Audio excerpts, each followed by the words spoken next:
nós vamos estudar a Confissão de Fé de Westminster. Na verdade, vamos estudar as Sagradas Escrituras, certo?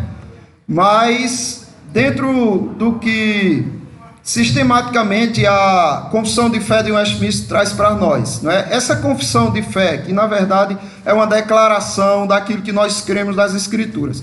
Tudo que nós vamos ver aqui é baseado nas Escrituras. A Confissão de Fé não é nada comparada às Escrituras. E ela está sujeita a erros. Se ela for contrária à Escritura, ela deve ser denunciada. Mas enquanto não encontrar esse erro, vamos desfrutar do ensino que ela traz no sentido sistemático da palavra de Deus. Olha só, nós vamos estudar o eterno decreto de Deus, capítulo 3 da Confissão de Fé. Veja bem, o que é que diz? A eterna pré-ordenação de Deus, desde toda a eternidade, Deus, pelo muito sábio e santo conselho de sua própria vontade, ordenou livremente e inalteravelmente tudo quanto acontece. Ok, irmãos? Fixem na cabeça isso. Tudo que acontece foi pré-ordenado por Deus. Poderia não ter acontecido isso? Não.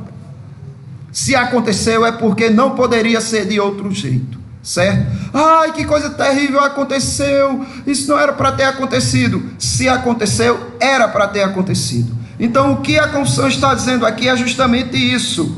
Inalteravelmente ele ordenou estas coisas, pela sua própria vontade, certo? Tudo quanto acontece.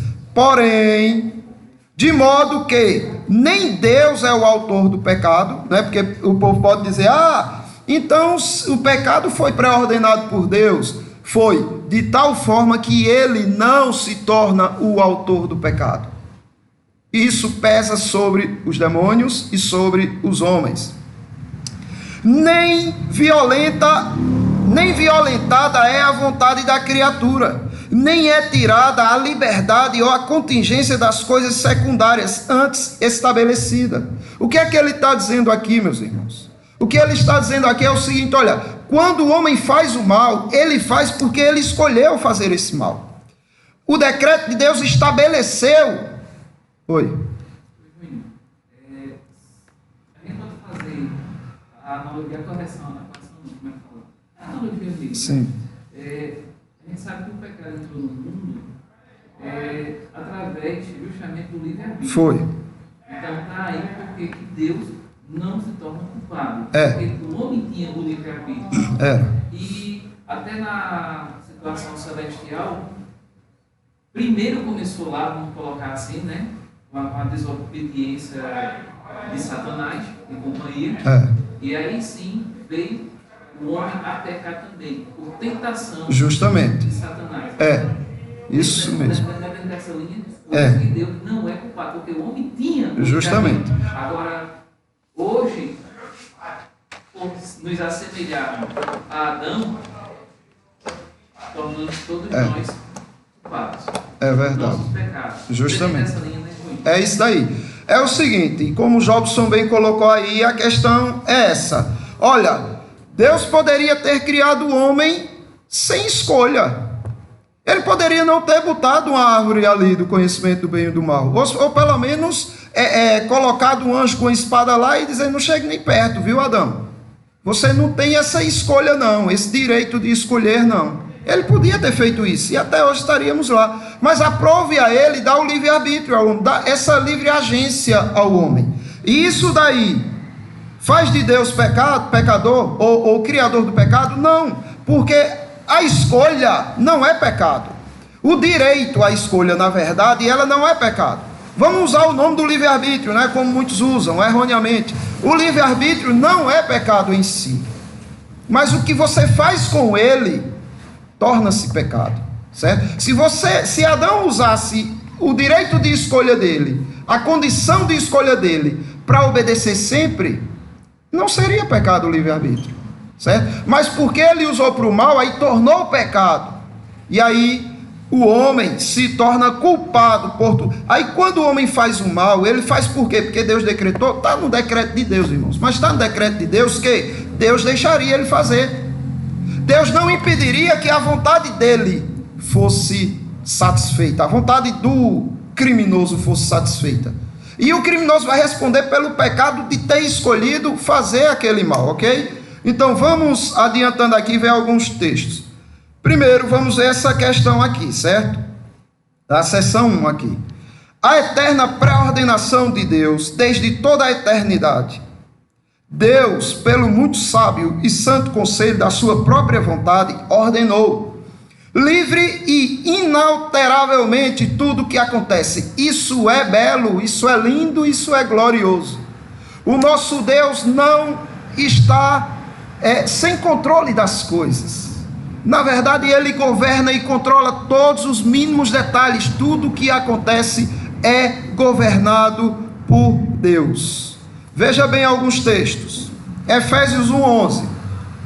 Nele digo, no qual também fomos feitos herança, predestinados segundo o propósito daquele que faz todas as coisas, conforme o conselho da sua vontade.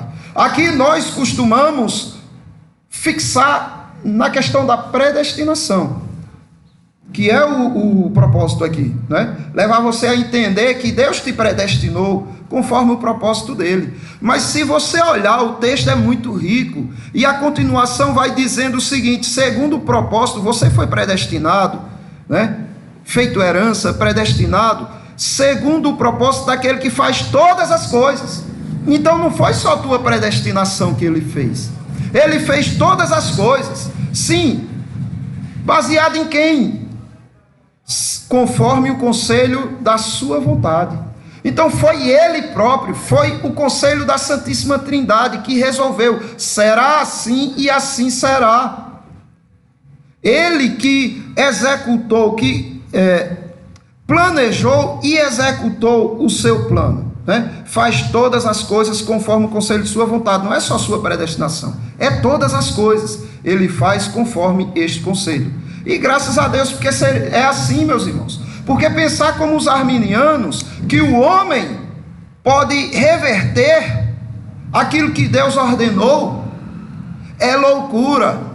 Nem da salvação nós poderíamos ter segurança, porque se Deus não tem o controle de todas as coisas, aquela pequenina coisa que ele não tem controle pode se levantar contra ele e frustrar tudo que ele anteriormente ordenou, certo? Então, ele controla tudo. Atos, capítulo 4, versículo 27. Porque verdadeiramente se ajuntaram nesta cidade contra o teu santo servo Jesus, ao qual ungistes Herodes e Pôncio Pilatos, com os gentios e gente de Israel, para fazerem tudo o que a tua mão e o teu propósito predeterminaram. Veja, tudo que você já leu a respeito do sofrimento de Jesus Cristo, na mão desses perversos, e coisas que não estão escritas, mas que aconteceram, foram por Deus pré-ordenado. O próprio Deus ungiu Herodes e Pilatos para fazer o que fizeram. Lembra que Jesus Cristo disse isso? Jesus Cristo falou isso que Lucas está falando em Atos. Jesus Cristo disse que quando Pilatos disse: olha, tu não vai te defender não, é? Tu não sabes não que eu tenho autoridade para te condenar e te soltar? E Jesus Cristo disse: você não teria nenhuma autoridade se do alto não fosse dado. Nenhuma autoridade sobre mim você teria, você só tem porque Deus te ungiu como autoridade sobre mim. E com gentios e gentes de Israel. Então tudo que os gentios fizeram contra ele, tudo que o povo de Israel fizeram contra ele, tudo que as autoridades fizeram contra ele, foi Deus que botou na história lá do livro de Deus, do livro eterno de Deus, dizendo o seguinte: vai ser assim, assim, assim, eles vão se levantar. Ah, quer dizer que então a culpa é de Deus? Não, a culpa é deles. O que Deus fez foi somente liberar eles para fazerem o que eles queriam. Por exemplo, Jesus Cristo, ele, por ser santo, perfeito e justo, jamais peca. Deus Pai também não, o Espírito Santo também não. Mas os homens, eles têm sede de pecado. Todo ser, olha, se nós estivéssemos lá com aqueles gentios, na hora da crucificação, nós também estaríamos crucificando ele, porque a natureza de cada ser humano é matar Deus. O sonho de Nietzsche de matar Deus está no coração de todo ser humano. Todos os homens tentam matar Deus, primeiro no seu coração e depois no coração dos outros, levantando argumentações, falácias, para tentar perverter qualquer segurança que você tenha em Deus. Então o que foi que Deus fez? Deus olha e vê o povo de Israel com sede de matar Jesus Cristo. Deus olha para os gentios e vê eles com sede de matar Jesus Cristo. Olha para as autoridades também. Aí Deus diz: vá, eu ordeno que vocês vão. Ah, foi Deus? Não, foi eles. Que era isso que eles queriam. Deus só permitiu que eles fizessem o que eles queriam. Outro texto, Mateus capítulo 10, 29 e 30. Não se vendem 2 pardais por um asse, e nenhum deles cairá em terra, sem o consentimento de vosso Pai. Os passarinhos, meus irmãos. Já imaginou quantos passarinhos existem na face da terra? E não tem um deles que não caia em terra, se não for Deus dizendo caia.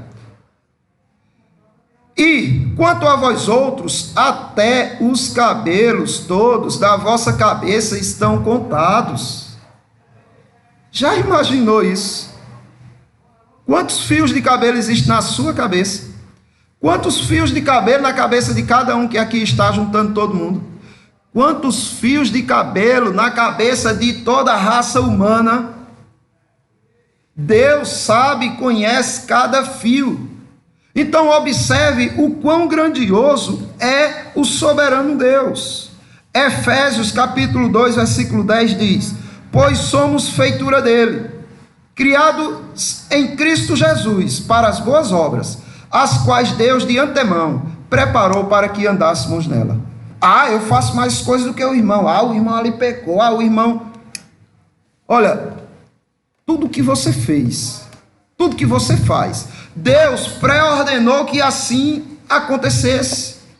Tudo que você faz de bom, de boas obras, foi preparadas de antemão por Deus para que você andasse nela. Então é injusto. Já viram aquelas pessoas que pegam um carro emprestado, aquele carro bem luxuoso, pega emprestado, né, um empregado, o patrão diz: ó, vá ali comprar, ele pega, vai comprar uma coisa, aí desce do carro e fica se amostrando, e com o peito todo fofo, igual pombo, e com o nariz empinado, porque se amostrando, porque está num grande carrão. E as pessoas olham: nossa, olha como ele é, olha o carro daquela pessoa. Ninguém sabe que, na verdade, aquele carro não é dele. Essas obras que você faz não são tuas. Deus preparou de antemão. Esse carrão aí, tudo isso que você tem não é teu. Deus preparou de antemão para que vocês tivessem estas coisas. É dele. Para que se amostrar com isso? Para que viver esnobando com coisas que não te pertencem? Nem as tuas obras te pertencem. Deus as preparou de antemão. Da eternidade do Criador e dos planos da criação. Veja bem. Deus, em virtude de sua essencialidade imutável, não evolui. Preste atenção no que diz a Bíblia. Jesus Cristo, ontem e hoje, é o mesmo e o será para sempre. Tem muitos pentecostais que usam esse texto aqui para dizer: está vendo, os dons continuam, a língua, as profecias, porque ele não muda. Aqui não está falando do agir dele. Ele não abre o mar vermelho toda vez, ele abriu uma vez. Ele, observe, Quando ele chamou os discípulos, ele disse: olha, não levem nada. Vocês vão e não levem nada. E os discípulos foram sem nada. Depois, em outra ocasião, ele disse: olha, agora vocês saiam.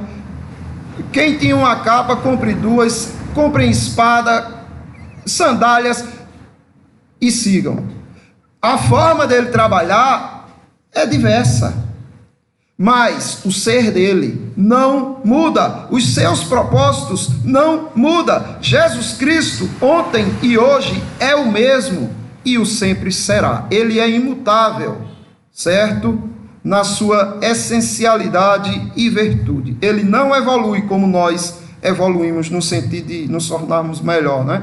Deus não é um ser que num dia perdido na eternidade apareceu do nada. Que muitos, né?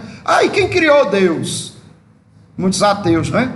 Para tentar confundir a mente das pessoas simples. E quem criou Deus? Meu amigo, se alguém tivesse criado Deus, Deus já não seria Deus. O ser de Deus não vem de uma época. Ele não passou a existir, ele sempre existiu. Eu não entendo isso. É lógico, você é temporal. Como alguém temporal vai entender o que é atemporal, o que está fora do tempo? Mas Deus não é um ser que num dia perdido na eternidade apareceu do nada. Observe o que diz Salmos 93:2. Desde a eternidade está firme o teu trono, tu és desde a eternidade. O homem não tem como compreender isso, e ele é Deus por isso, porque ninguém o criou. A mente do homem criou Deus, conversa fiada. Deus criou o homem, sua mente e tudo mais, e ninguém criou Deus. Certo? Veja bem, o que diz a respeito de Jesus Cristo, a profecia de Micaías. E tu, Belém Efrata, pequena demais para figurar como grupo de milhares de Judá, de ti me sairá o que há de reinar em Israel, e cujas origens são desde os tempos antigos, desde os dias da eternidade. Aqui está falando de Jesus Cristo, viu? Que viria de Belém. Essa ideia de um Deus que veio a ser não é das Escrituras, certo? Existem muitos deuses criados pelos homens, de fato existe. Mas o Deus, se alguém está dizendo, olha, eu tenho uma explicação para a existência de Deus, esse não é o Deus das Escrituras. Ele não veio a ser. Ele é o grande eu sou. Salmos 96:5 diz, porque todos os deuses dos povos não passam de ídolos, coisinha da cabecinha deles. O Yahvé, o Senhor, porém, fez os céus. Então ninguém o fez, mas ele fez até os céus. Deus não é um arquiteto limitado, certo? Então, além dele ser o que nós estamos vendo aqui, ele também, o que ele faz também não é limitado. Observe o que Paulo diz em louvor a Deus, Romanos capítulo 11, 33 por diante. Ó profundidade da riqueza, tanto da sabedoria como do conhecimento de Deus. Quão insondáveis são os teus juízos. Ninguém consegue sondar os juízos de Deus. E quão inescrutáveis os seus caminhos. Ninguém pode prescrutar, investigar os caminhos de Deus. Quem, pois, conheceu a mente do Senhor? Quem? Quem conhece a mente do Senhor? Ou quem foi o seu conselheiro? Quem aconselhou Deus sobre algo? Ou quem primeiro deu a ele para que lhe venha a ser restituído? Ninguém. Vocês hoje são salvos, Vocês hoje creem em Cristo, não foi porque primeiro deram a Ele. Eu dei minha fé e aí Ele me restituiu com a salvação. Engano seu. Ninguém deu nada a Deus. Até a fé é Ele que te deu. A fé é um dom gratuito e não vem de obras para que ninguém se glorie. Então, Ele te deu a fé. Você não deu nada a Ele para Ele se sentir obrigado a restituir você. Porque dele e por meio dele e para Ele são todas as coisas. A Ele, pois, a glória eternamente. Amém. Deus é eterno e eternos são os seus decretos, certo? Então entendam isso, não é só que Deus é eterno também o que Ele decretou. Ninguém muda o que Ele decretou. Tem muitos que se irritam, tem muitos que se revoltam, tem muitos que ficam indignados porque isso aconteceu. Na verdade, eles estão indignados contra o decreto de Deus, porque se aconteceu, foi decreto, certo? E o decreto é eterno, goste você ou não, queira você ou não, você não foge do decreto de Deus. É melhor se alegrar, como Jó, não é? Jó sofrendo tudo que sofreu, e depois foi confrontado com Deus, ele diz, eu falava de coisas que não entendia. São coisas maravilhosas demais para mim, Senhor. Coisas que eu não conhecia. Os teus decretos, tu tem teus planos e nenhum deles pode ser frustrado. Era teu plano que eu passasse por tudo isso e eu estou passando. E quem tentaria frustrar o teu plano na minha vida? Graças a Deus por isso, meus irmãos. Graças a Deus. Tinha um pastor reformado que ele dizia o seguinte: olha, muitos por aí dizem que a tua oração muda o coração de Deus. Vou dizer uma coisa para vocês. Se passassem ainda que por longe, nos meus pensamentos, que a minha oração tinha o poder de mudar o coração de Deus, eu jamais ousaria abrir minha boca para orar. Porque eu quero Deus como Ele é. E não é só querer, Ele é e ponto final. Sua oração não muda o coração de Deus, mas ela muda o teu coração. Quanto mais você ora, mais quebrantado você se torna. Por que existem tantos orgulhosos, crentes narcisistas, como nós vimos no sermão? Porque não oram. Então eles nunca mudam o seu coração, porque eles são frios em oração e continuam os mesmos, amando a si mesmos, querendo só benefícios e nunca sofrimento. Observe o que diz Ezequiel 12, 28. Portanto, dize-lhes: assim diz o Senhor Deus, não será retardada nenhuma das minhas palavras, e a palavra que eu falei se cumprirá, diz o Senhor Deus. Entendem quem é o Deus a quem vocês servem? Entendem que vocês não podem temer nada? O temor de vocês é a adoração de vocês, meus irmãos. Quando vocês temem algo que não seja Deus, na verdade vocês estão adorando ídolos. Então, o que Ezequiel está dizendo aqui por boca do Senhor é o seguinte: que Deus não retarda nenhuma de suas palavras, é no tempo certo. Você nem pode adiantá-las, nem pode atrasá-las. E a palavra que Ele falar se cumprirá, diz o Senhor Deus.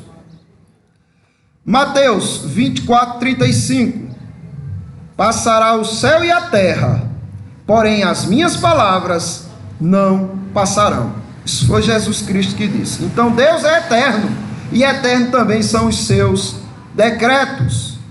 Em Deus não há circunstância, acidente, incidente, contingência, imprevisto, defeito ou falha. Observe o que diz Isaías 46, 8, 10. Lembrai-vos disto, e tendes ânimo. Tomai-o a sério, ó prevaricadores. Lembrai-vos das coisas passadas, da antiguidade, que eu sou Deus, e não há outro. Eu sou Deus, e não há outro semelhante a mim, que desde o princípio anuncia o que há de acontecer, e desde a antiguidade as coisas que ainda não sucederam, que digo, o meu conselho permanecerá de pé, farei toda a minha vontade. Então é assim o nosso Deus. Nada acontece por acidente ou acaso, tudo é Ele coordenando a humanidade. Nós vamos ver, né, de tal maneira que Ele não é autor do pecado, mas ainda veremos depois. O que nós estamos vendo é a primeira seção do capítulo 3 da Confissão. A criação vista como concretização do plano divino inclui as transformações fisiológicas. Darwin, ele dizia o seguinte, que uma espécie podia se transformar em outra. Inclusive existe galinha hoje porque existiam dinossauros. Os dinossauros são as galinhas de hoje. Aberrações, loucuras que não são provadas, mas são tidas como ciência.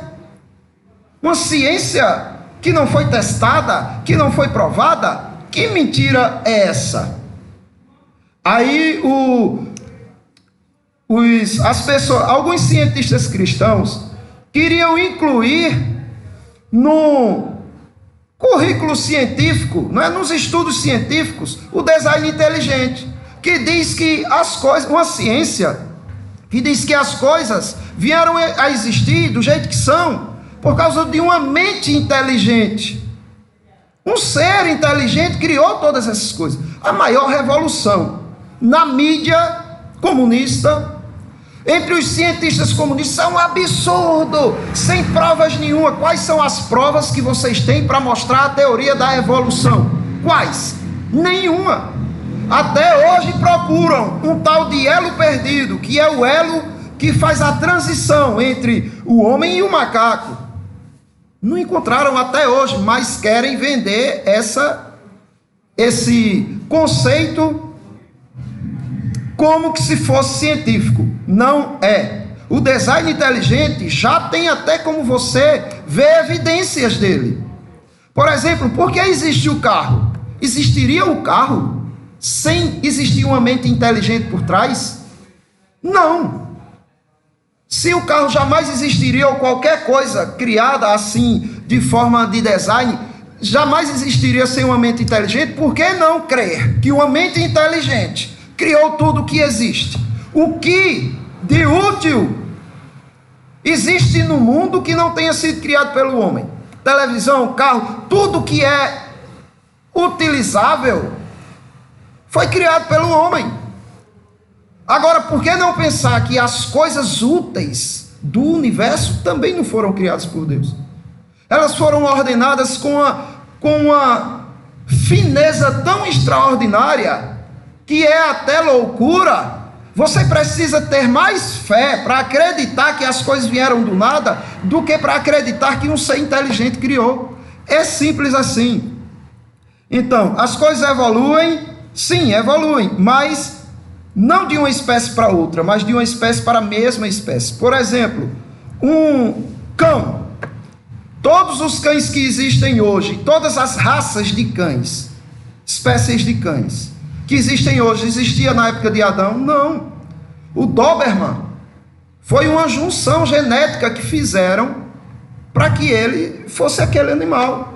Mas ele continua sendo cachorro. Pegou o DNA do cachorro, juntou e fez alguns experimentos ali e nasceu essa espécie, mas sempre cachorro. Então, cada espécie é a sua e ponto final. Gênesis 1:25. E fez Deus animais selváticos segundo as suas espécies, e eles vão continuar sendo assim. E os animais domésticos conforme a sua espécie, e todos os répteis da terra conforme a sua espécie. Réptil vai ser sempre réptil, ainda que eles consigam, porque assim, existe a macroevolução, que é a de Darwin, né, que diz que uma espécie se transforma em outra.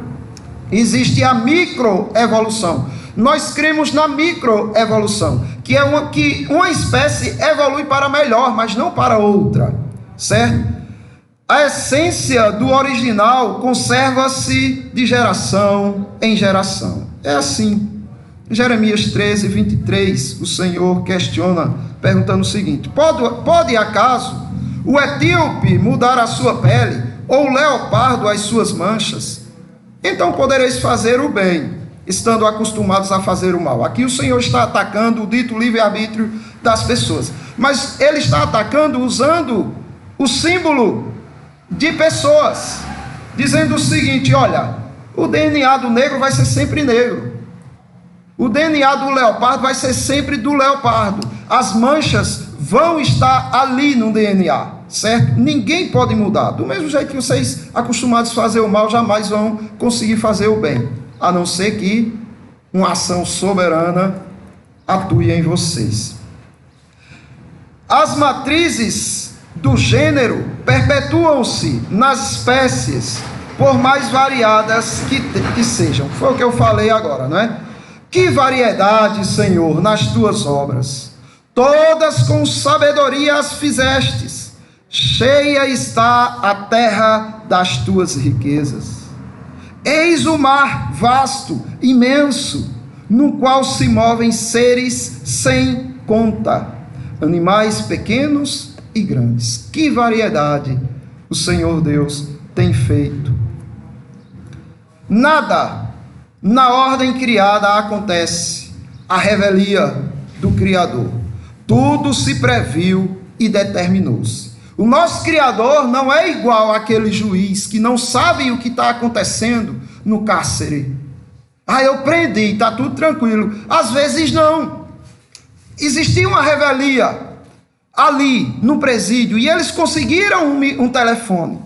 E pelo telefone eles estão passando por cima da ordem do juiz. O juiz colocou ele lá para eles pararem de praticar o mal. Mas eles estão praticando o mal, mesmo presos, ligando para os seus comparsas para praticarem crimes. Então o juiz perdeu a sua condição de controle.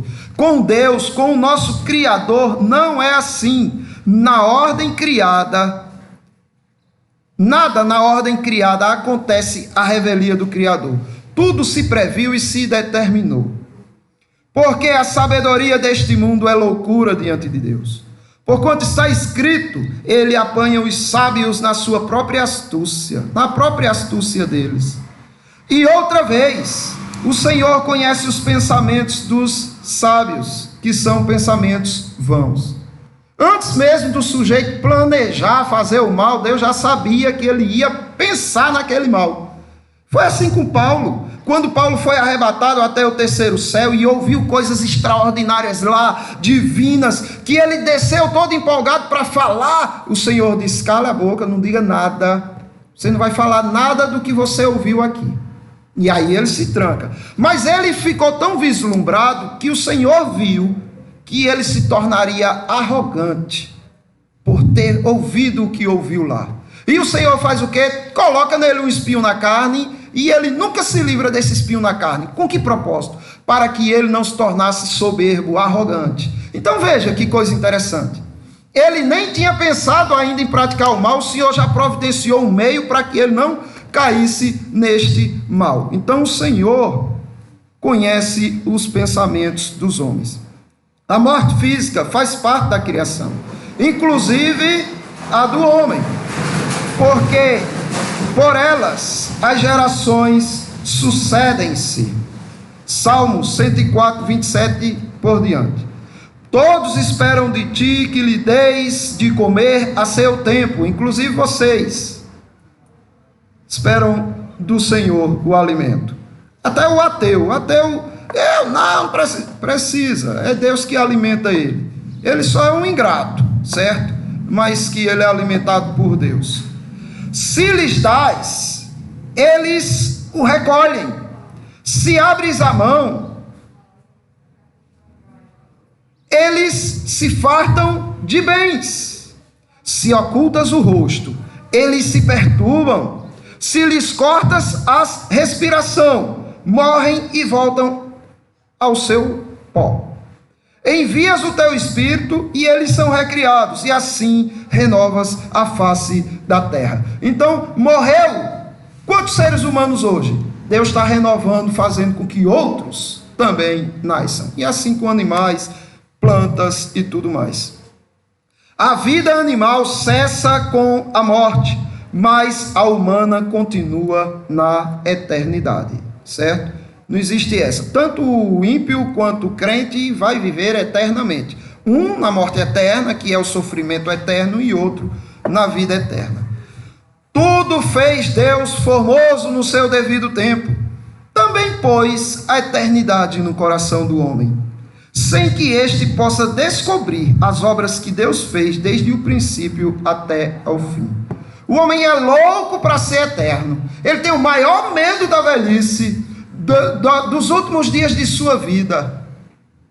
Por quê? Porque ele sonha em ser eterno, porque Deus colocou no seu coração a eternidade, o desejo pela eternidade. Mas ele jamais consegue descobrir o que Deus fez desde o princípio até ao fim. E aqui encerramos, meus irmãos.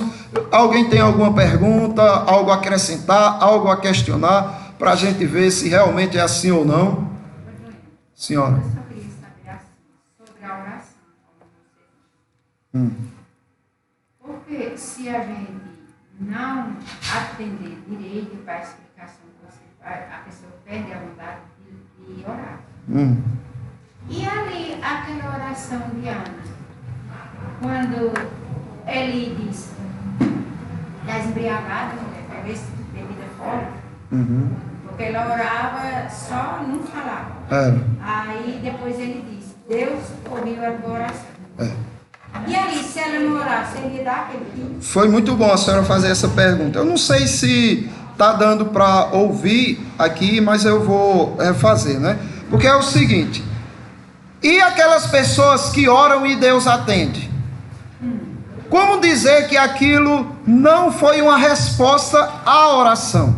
A questão é o seguinte: não é que Deus tinha no coração o desejo de não dar o filho a Ana, né? Porque a questão que a irmã colocou foi o seguinte: bem, Ana era estéril e ela orou ao Senhor e Deus deu um filho a ela, porque ela orou. Se ela não tivesse orado, ela ia ter? Não ia ter. Ela teve porque ela orou. Agora aqui, aonde é que está a questão? A questão está no seguinte fato: Deus decretou que algumas coisas a senhora teria, algumas coisas vocês teriam quando orassem. Então isso não é que mudou o coração de Deus. Deus sempre quis dar um filho a Ana, mas Deus disse: eu te darei quando você me buscar. Enquanto você for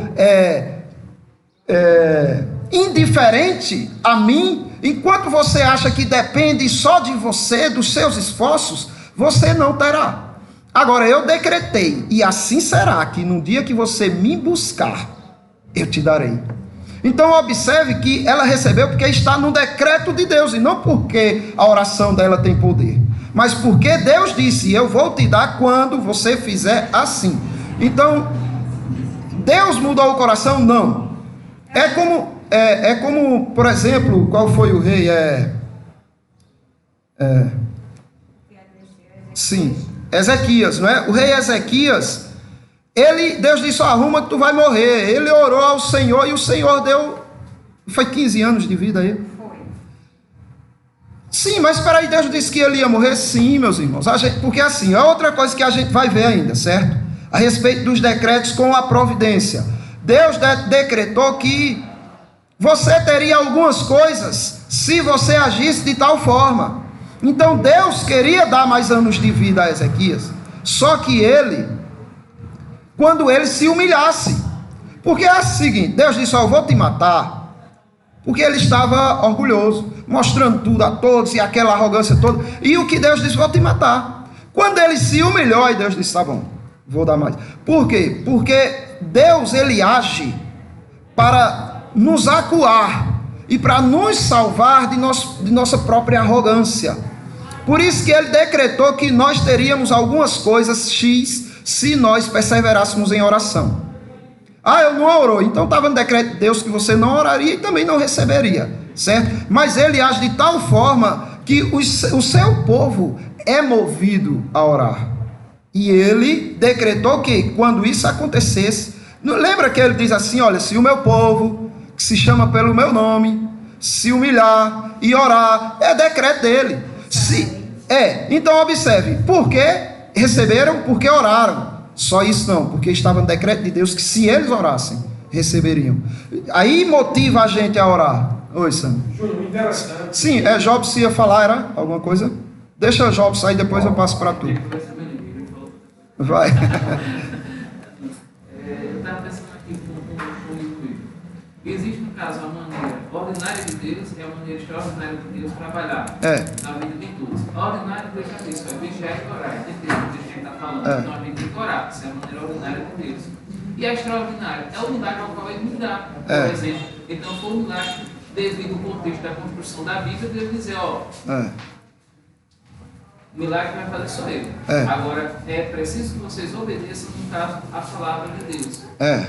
Quando lá na frente Jesus fala, homem de pequena fé, se você tiver a fé, vocês vão ordenar que esses montes passaram para o lado de lá e vão passar mesmo. Então, a maneira ordinária justamente que Deus trabalha conosco, né? E para provar mais uma vez que a Bíblia está certa, segundo o conceito. Amém, é verdade. Isso me fez lembrar também dessa questão aí. Por exemplo, Deus decretou que o homem se alimentaria de quê? Da terra, não foi? Mas isso aconteceria se ele não plantasse? Não. Então Deus decretou, mas para isso o homem tem que plantar. E daí ele recebe o fruto do seu trabalho. Entenderam? É o decreto que Deus estabeleceu, condicionando ao homem algumas coisas. Mas Deus está preso a esse decreto? Não, é como o Jobson disse. Ele age também de forma extraordinária, não só ordinária. Ele age acima dos meios. Por exemplo, Elias, quando estava morrendo de fome, quem alimentou Elias? Ele plantou, ele caçou? Não tinha. Deus manda corvos. Depois não tinha corvos para levar carne, e Deus fez o quê? Mandou anjos. Então observe, Deus pode dar um filho a um estéril, ainda que ela não ore? Pode. E ele faz. Agora também, ele tem algumas que disse o seguinte, eu só te darei quando você orar. Que é uma motivação para que a gente ore. Porque muitas coisas nós vamos receber na oração.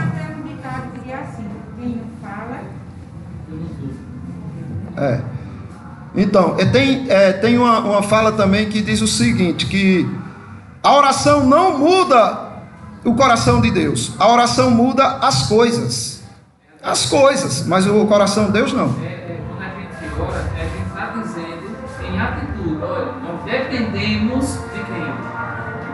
É verdade, justamente, é nossa dependência. Diz, Sam. Cristiano, interessante, eu acho que a reunião da oração, os pentecostais, ele ora com essa visão de que a oração dele é que vai dar o que ele deseja. Por isso que ele decreta, determina, não aceita, que em parte deve orar mais, mas sem coincidir. Como você tem uma visão, e orando ou não no coração de Deus, e esquece que a oração progressiva é o meio ao qual tem que ser a para você receber, e muitos esquecem disso, oram menos.